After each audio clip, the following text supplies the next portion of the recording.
Right తెలంగాణలో సమ్మె siren మోగించింది RTC. దాదాపుగా ఒక 2 రోజులు గడిచిన కాలంలో నిన్న నర్సంపేట డిపోకి సంబంధించి ఒక డ్రైవరు ఆత్మహత్య చేసుకున్నటువంటి పరిస్థితి కనిపించింది. 2.5 సంవత్సరాల నుంచి ఇదే ప్రభుత్వంలో వాళ్ళకి ఇచ్చినటువంటి హామీలు ఏదైతే ఉన్నాయో వాటిని వెంటనే నెరవేర్చాలని చెప్పి అనేక దఫాలుగా వాళ్ళు వినతి పత్రాలు అందజేసినటువంటి పరిస్థితి ఉన్నది. కానీ ఇప్పటివరకు ప్రభుత్వం దాన్ని పెడచెవిన పెట్టినటువంటి పరిస్థితే కనిపించింది. దాంతో ఆయన మనస్తాపానికి గురయ్యి ఒక డ్రైవర్ ఆత్మహత్య చేసుకున్నటువంటి పరిస్థితి కనిపించింది. ఆయన నిన్న నైటు డిఆర్డిఓ అపోలోలో మృతి చెందడం జరిగింది. ఒకసారి మాట్లాడదాం దీని గురించి, అసలు వివరాలు ఏందనేది కూడా తెలుసుకునే ప్రయత్నం చేద్దాం. మనతో పాటు బక్క జడ్సన్ అన్న ఉన్నారు. నమస్తేనా? నమస్తే. ఏం చెప్తారన్నా, మీరు కూడా నైట్ అక్కడికి వెళ్ళినటువంటి సందర్భం కనిపించింది మాకు. ఏంది అసలు పరిస్థితి ఏంది? నిజంగా ఆత్మహత్య చేసుకోవాల్సినటువంటి కష్టం ఎందుకు వచ్చింది ఆయనకు? అయితే తెలంగాణ ఉద్యమంలో ఆర్టీసీ కార్మికులు దాదాపు 36 మంది మరణించారు, ప్రాణత్యాగాలు చేసి 36 మంది ఆర్టీసీ కార్మికులు.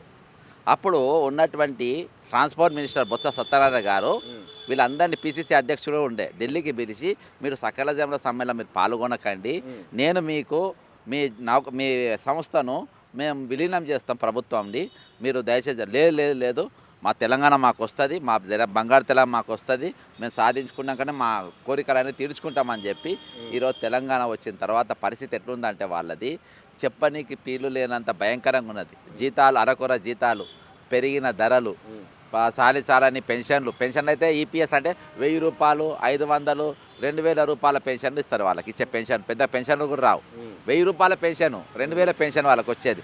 వాటితోనే వాళ్ళు బతుకులు. నిన్న ఏమైందంటే ఇప్పుడు లేటెస్ట్ ఎపిసోడ్ ఏంటంటే మంత్రి పొన్నం ప్రభాకర్ గారికి వీళ్ళు సమ్మె నోటీస్ 40 రోజుల కింద ఇచ్చిన యాజ్ పర్ రూల్ ఇచ్చిండ్రు. ఈ 40 రోజులు నువ్వు ఏం చేయాలి, వాళ్ళ పిలిపించి వాళ్ళతో చర్చలు జరిపి మీరు సమ్మె చేయకండి, మీకు ఏదైతే వీళ్ళే ఇచ్చిన మాట, మా ప్రభుత్వం కాంగ్రెస్ ప్రభుత్వం వస్తుంది, మీది ప్రభుత్వ పరం మేము చేసుకుంటాము అని ఉత్తమ్ కుమార్ రెడ్డి గారు చెప్పిండ్రు, పొన్నం ప్రభాకర్ గారు చెప్పిండ్రు, రేవంత్ రెడ్డి గారు బషీర్బాగ్ జరిగిన వాళ్ళ మీటింగ్లో వీళ్ళందరూ కూడా వాగ్దానం ఇచ్చిండ్రు. ఇక పోయింది అగపోయింది. ఇక రోజుకు ప్రైవేట్ బస్సులు, మెగా కృష్ణారెడ్డి బస్సులు పెరుగుతున్నాయి, ఎలక్ట్రికల్ బస్సులు పెరుగుతున్నాయి. వీళ్ళ స్టాఫ్ దాదాపు 200 మందిని డిస్మిస్ చేస్తూ ఉండరు. వీళ్ళు పోయి మాట్లాడితే సమ్మె చేసుకుంటే చేసుకోపోర్రి అన్నట్టు అన్నారు ఎవరు? ప్రభాకర్. ఎందుకంటే ఈ ఎలక్ట్రికల్ బస్సు కొనుగోళ్ళల్లో ఫుల్ మజా తాకుతుంది. 1800 కోట్లు ఇచ్చిండు మళ్ళీ లేటెస్ట్గా. ఎవరికి? మిస్టర్ మెగా కృష్ణారెడ్డికి. అందులోకెళ్ళి ఫుల్ మజా ఇంట్రెస్ట్ వస్తుంది. ఫ్లై యాష్ అని ఒకటి ఉంటుంది రామగుండం ఏరియాలో. ఫ్లై యాష్లో రోజు దాదాపు 15-20 లక్షల రూపాయలు డైలీ లిక్విడ్ వస్తున్నాయి. ఆ బూడిదని కూడా వదులుతలేరు. మొన్న రీసెంట్గా కబ్జా చూసినాము. ఇవన్నీ చూసుకుంటే ఇక ఖండకారం వచ్చిన మాటలు కాకుంటే ఏంది చెప్పండి. ఇక ఎప్పుడైతే మీరు సమ్మె చేసుకుంటే చేసుకోపోండి అన్నాకో వీళ్ళు మొదటి రోజు సమ్మె చేసారు. వీళ్ళకు సరే మాది చేస్తున్నాం కదా అనుకున్నాం. సెకండ్ రోజు ఏం చేసిండ్రు వీళ్ళు? సెకండ్ రోజు వీళ్ళకు దాదాపు ఒక 500-600 బస్సులు దింపేసిండ్రు ప్రైవేట్ డ్రైవర్లను పెట్టి. చెప్పనే ప్రభుత్వానికి వీళ్ళు సమ్మెకు పోవాలనే ఉండే. ఎందుకంటే దీన్ని మొత్తం మెగా కృష్ణారెడ్డికి అప్పచెప్పాలి. ఆల్రెడీ ఇప్పటికీ 5-6 డిపోలు అప్పచెప్పిండ్రు. మొత్తానికి ఆయన పెట్టుకోవాలి, మనం దీన్ని మొత్తం ఇక ప్రైవేట్ ట్రావెల్స్ లెక్క వాడుకోవాలని వాళ్ళకి నిన్న శంకర్ గౌడ్ వీళ్ళకి నిన్న అర్థమైపోయింది. నాతో నిన్న మాట్లాడిన వాళ్ళు, ఇది మమ్మల్ని నూకినట్టుంటే మేము తొందరపడి దీక్షలకు మన స్ట్రైక్లకు వచ్చినట్టేమో వీళ్ళకి డౌట్ వచ్చింది. డౌట్ రాగానే ఈ ప్రైవేట్ బస్సులు ఎక్కగానే మా పని అయిపోయింది అనుకొని శంకర్ గౌడ్ టెన్షన్తో పెట్రోల్ పోసుకొని కాలబెట్టుకున్నాడు. సెకండ్ ఇమీడియట్గా లింగారెడ్డి భద్రాద్రి కొత్తగూడెం లింగారెడ్డి పురుగుల మందు ఏది మిక్స్డ్ కాదు, ఒరిజినల్గా యాజ్ ఇట్ ఇస్ తాగిండు. ఆయన కూడా ప్రాణాపాయ పరిస్థితులు ఉన్నారు. ఇక వరంగల్కి వెళ్ళి పట్టుకొని వచ్చిండ్రు. 80% చనిపోయిండ్రని చెప్పేసి టీవీలో వచ్చింది. మార్గ మధ్యలో చనిపోయిండ్రని కూడా స్క్రోలింగ్ వచ్చింది. అక్కడికి వెళ్ళి ఇక్కడ అపోలోకి తీసుకురావచ్చు, నిమ్స్కి తీసుకురావచ్చు, గాంధీకి పట్టుకపోవచ్చు, దగ్గరున్న ఏ ఆసుపత్రికి పట్టుకపోవచ్చు. వాళ్ళకి ఆర్టీసీ హాస్పిటల్ ఉంది, హాస్పిటల్ కూడా తీసుకుపోలేదు. పట్టుకపోయి కాంచన్ బాగ్లో పెట్టి ఎవరు రావద్దని. నాకు చనిపోయిందని పక్కా ఆధారం ఉంది. మేము పోయినాం. పొన్నం ప్రభాకర్ అక్కడ ఉన్నాడు. నా కడుపు రగిలి, నీవు ఈరోజు రేవంత్ రెడ్డి గారు ఉన్న తర్వాత లింగారెడ్డి గారు ఆత్మహత్య చేసుకుంటాం, అర్థమైందా? ఈరోజు పొన్నం గౌడ్ ఉన్న తర్వాత ఈరోజు శంకర్ గౌడ్ ఆత్మహత్య చేసుకుంటాడు. ఈరోజు ట్విట్టర్లో ఏం పెడతాడు పొన్న ప్రభా ఏం జరిగింది ఇక్కడ చెప్పిపో, నాతో మర్యాదగా చర్చ జరిపిపో అని చెప్పిన నేను. ఎందుకంటే ఆయన ఎన్ఎస్ఏ రాష్ట్ర అధ్యక్షుడు ఉండే, నేను ప్రధాన కార్యదర్శి ఉండే, ఇద్దరం దోస్తున్నాం కాబట్టి నువ్వు వచ్చి మాట్లాడిపో అంటే ఆయన అసలు ఇప్పుడు పొన్నం ప్రభాకర్ గౌడ్ లెక్క లేదు, పొన్నం ప్రభాకర్ చౌదరి, పొన్నం ప్రభాకర్ రావు, పొన్నం ప్రభాకర్ రెడ్డి లెక్క ఫీల్ అయిపోయి అసలు మాట్లాడకుండా పోలీసులతో నన్ను తీసి అవతల పడేసి బండి వేసుకొని వెళ్ళిపోయి ట్విట్టర్లో పెట్టిండు. ఆయనకేం రాలే, బ్రహ్మాండంగా ఉన్నాడు, వైద్యం తీసుకుంటుండు, ఇప్పుడే పాలు తాగిండు, కొంచెం పాలు తాగుతుండు, కాళ్ళు ఆడిస్తుండు, ఏళ్ళు ఆడిస్తుండు అనే టైప్లో ట్విట్టర్లో పెట్టిండు. చనిపోయినాక అబ్బా. మనం ఏమనుకుంటాం, నేను అప్పటికి 2:30 అవుతుంది, నేను ఆనే కూర్చున్నా, 2:30 అవుతుంది పెట్టిండ్రు, పోలీస్ బలగాలు వెళ్ళిపోతున్నాయి, అదే మంచిగా అవుతుందని నేను అనుకుంటున్నా. దాదాపు 300-400 మంది పోలీసులు ఉన్నోళ్ళు, పోలీసులు కూడా వెళ్ళిపోతుంటే అరే మంచిగా అయిపో, మంత్రి కదా, బాధ్యత గల మంత్రి, ఆయన పెడుతుంటే అదే రియలే అనుకొని నేను దాన్ని దాటి వెళ్ళిపోయిన తర్వాత పొద్దుగాల దాదాపు 3:30కి నేను ఇంటికి చేరుకున్నా. ఎట్లన్నా అలసిపోయి ఉంటాం, పండుకున్నా.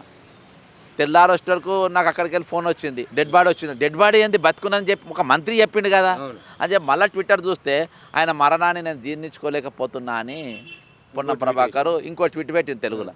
ఇంత మోసమా? ఒక చనిపోయిన వ్యక్తి బతుకున్నాడని చెప్పి ఇంత అబద్ధమా? ఇంత మించిన దౌర్భాగ్యం ఏమేముంది? ఇలా గవర్నర్ గారికి నేను 3 రోజులకి వెళ్ళి ఆయన వచ్చిన కాంచెలు నేను అపాయింట్మెంట్ కోసం పెడుతున్నా. పుణ్యాత్ముడు ఈ గవర్నర్ గారు కూడా నాకు అపాయింట్మెంట్ ఇస్తలేరు. ఇక్కడ తెలంగాణలో ఏం జరుగుతుంది? రిటైర్మెంట్ ఎంప్లాయీస్ 91 మంది చచ్చిపోయారు, గవర్నర్ కార్యాలయం స్పందించదు. హ్యూమన్ రైట్స్ వయలేషన్ జరుగుతూ ఉంది, నువ్వు స్పందించవు. నిరుద్యోగులు 16 మంది చచ్చిపోయారు, నువ్వు స్పందించవు. రిటైర్మెంట్ ఉద్యోగులు 91 మంది చచ్చిపోతారు, 25 మంది రిటైర్మెంట్ అవుతారు, వాళ్ళ బెనిఫిట్స్ వాళ్ళకి రావు, నువ్వు మాట్లాడవు. లాస్ట్లో ఫుట్పాత్ మీద దుకాణాలు పెట్టుకునే వీళ్ళ దుకాణాలు మొత్తం కూడా బీక్తారు, వీళ్ళ షాపులు కూడా బీక్తారు. వీళ్ళు పోయి పొన్నం ప్రభాకర్ దగ్గర పోతారు, మా బతికేమైందని అంటే ఈరోజు వాళ్ళ దుకాణాలు వేరే ప్రత్యామ్నాయం చూపారు. 3 నెలలకెళ్ళి పర్మనెంట్ షాపులు కాదవి, పొద్దుగాలకెళ్ళి సాయంత్రం దాకా అమ్ముకునేటోళ్ళు వాళ్ళ దుకాణాలను ఊడబీకి వాళ్ళ బతుకులు రోడ్ల మీద వేసిండ్రు. ఈరోజు ఎవరిని బతకనిస్తుండ్రు వీళ్ళు? తెలంగాణ 4 కోట్ల మంది జనాభా ఉంటే ఈరోజు 3.5 కోట్ల జనాలు ఈరోజు అన్రెస్ట్గా ఉన్నారు. ఈరోజు ఎవరు కూడా కనీసం వాళ్ళ ఇళ్ళల్లో వాళ్ళు తిని మంచిగా హ్యాపీగా ఉండే పరిస్థితి లేదు. మొత్తం తుగ్లక్గాళ్ళు మోపైనరు, పచ్చి అబద్ధాలు, చచ్చిపోయిన మనుషులతో బతుకుండానని చెప్పి ఈరోజు అబద్ధాలే పరిస్థితికి వచ్చింది. కాబట్టి ఈరోజు ఇంత దారుణమైన నా ప్రధానమైన డిమాండ్స్ ఏంటంటే ఈరోజు ప్రభుత్వ పరం చేయాలి, వాళ్ళ డిమాండ్ వెంటనే అన్ని ఆమోదం చేయాలి. శంకర్ గౌడ్ యొక్క మరణం ఎంత గొప్పదంటే, శంకర్ గౌడ్ ఒకవేళ మేము ఈ దీక్షలో ఇట్నే పాల్గొంటే ప్రైవేట్ వాళ్ళని తీసుకొచ్చి పెడతారు, నా సాగుతోనైనా తక్కిన వాళ్ళని బతుకుతారని ఎవరైతే శ్రీకాంతాచార్య ఆ రోజు ఆలోచించిండో దాని లెక్క ఈయన కూడా ఆలోచన చేసుకొని ఎండ 47 డిగ్రీల ఎండ ఈరోజు నిన్నటి దినాన నెత్తి మీద పెట్రోల్ పోసుకుని మనం ఇప్పుడు ఇక్కడ నీడలు ఉంటేనే లోపల మొత్తం ఉడుకుతుంది. అసొంటిది నాకు ఇంటికి నిలబడుతుంది, కలుపు రగిలిపోతుంది బ్రదర్.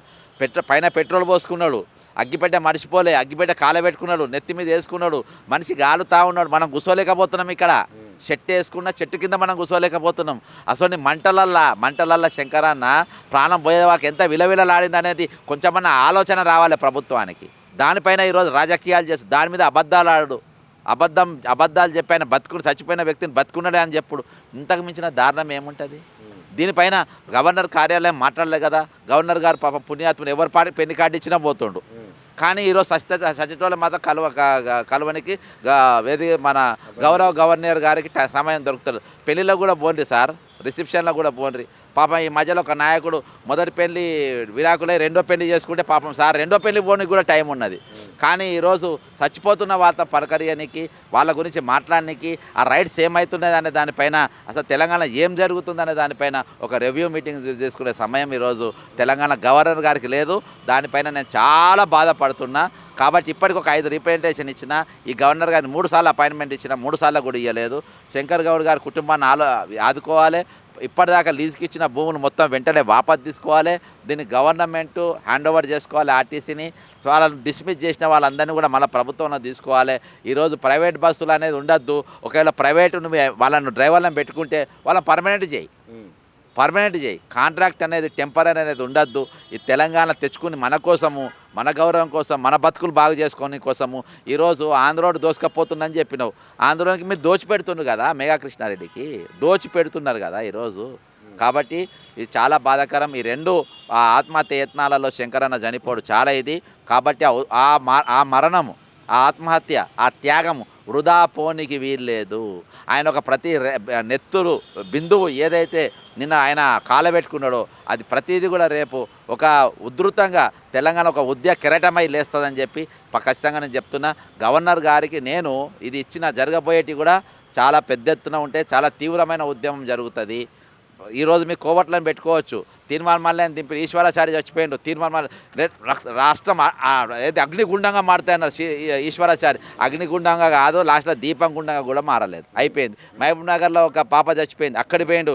బయటికి రారా అన్నాడు, దీని సంగతి ఎంతో చూస్తా అన్నాడు. మళ్ళీ అది ఇయ్యాలదాకా దాన్ని ఊసెత్తలే. మెల్లగా ఇప్పుడు ఆర్టీసీ ఉద్యమాలు జొరబడ్డారు వీళ్ళు. ఇది ఎంత ఎవరు నిన్న స్పోర్ట్స్ రేవంత్ రెడ్డితో స్పోర్ట్స్ ఆడిన వాళ్ళు, మొన్న ఎమ్మెల్యే గేమ్స్లలో వాలీబాల్ ఆడిన వాళ్ళు.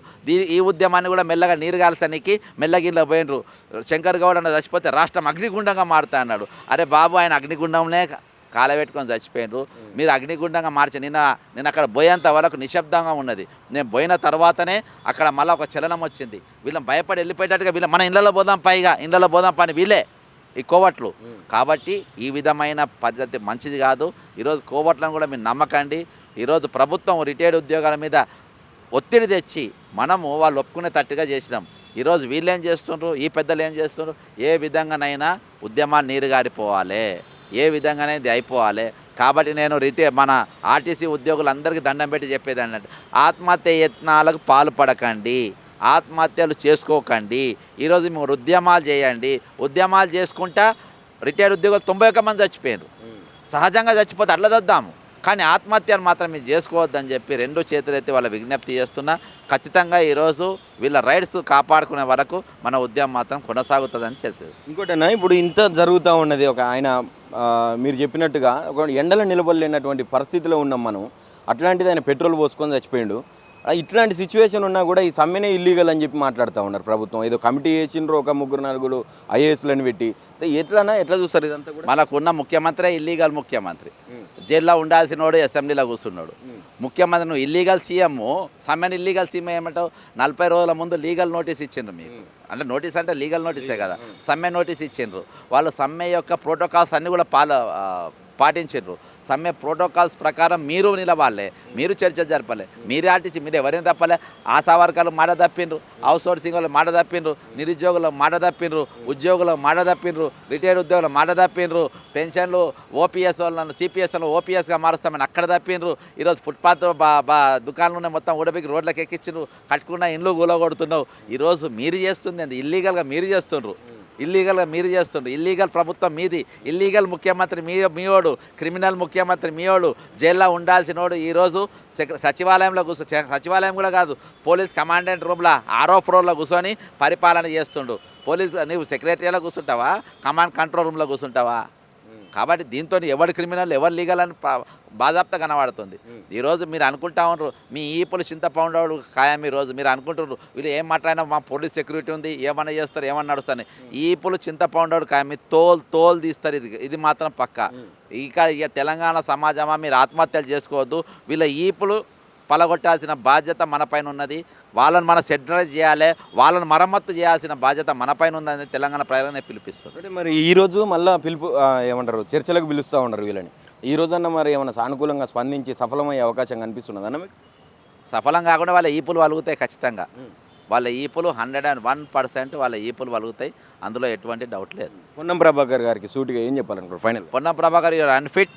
పొన్నం ప్రభాకర్ గారు వెంటనే నువ్వు రాజీనామా చేయాలి, నువ్వు పనికిరావు, నీవు చాలా గర్వం వచ్చింది నీకు. ఎంత గర్వం అంటే ఒక మంత్రిని చూసి సంతోషపడాలి మంచిగా ఉండని.